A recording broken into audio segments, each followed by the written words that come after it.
I think it's something that we've held every time we've come together with this team, is having that Queensland spirit, and not everyone can really put it into words what it is, but until you go and watch the games in person, like we was there at the women's game, you see that fire and that togetherness that they have on the pitch, and that's what has to translate over to us as well, so we can just make it a Queensland sweep across the board.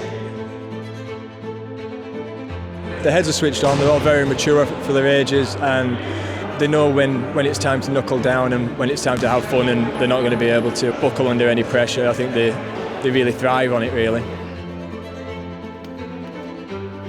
Camp's been great. It's been good to learn off a lot of these guys. They've got some really awesome skills, and they're really good at communicating and teaching, which is great. So I've learnt quite a lot in just these 2 camps so far, so it's been great.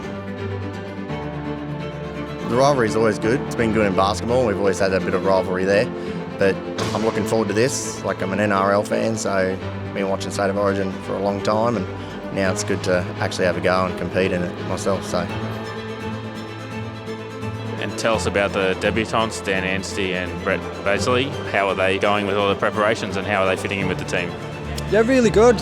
Sometimes you can see, like we say, pressures coming in when you're going into a new team and things like that, and trying to settle in, but there's been none of that.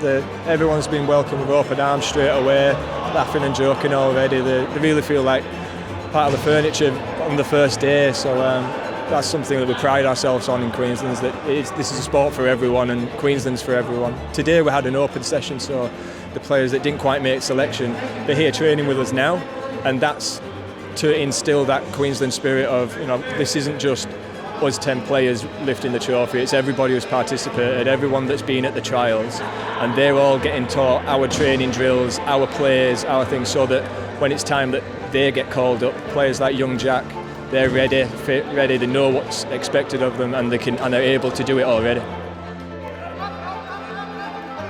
And what was it like just to get the call up to the Queensland team? Obviously you played well in that city country, and there are a few blokes in the mix there, but you got the call up. What was it like? I was a little bit surprised. I wasn't expecting to get a call up at all. I just went into the city country game just for the experience and see how it went, and so it's a good surprise.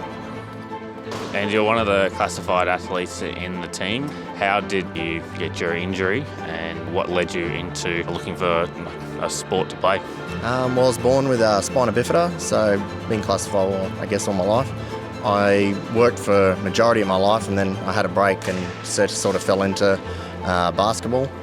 That was about 12 years ago now, so just been in and around it ever since.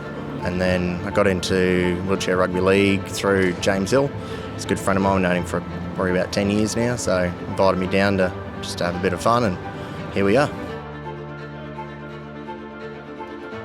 Where do you think we'll get it over New South Wales when it comes to the big game on July 8?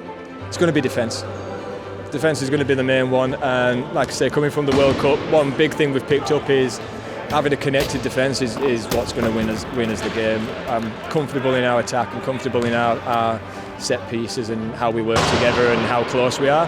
I think we just have to make sure that our defence doesn't get too disjointed, and it should be fine. And what's the feeling among the team? How much are you going to beat New South Wales by? Oh, wouldn't have a clue, mate, to be honest. As long as we win, that's all that matters. All right, thanks and good luck. Thanks, mate.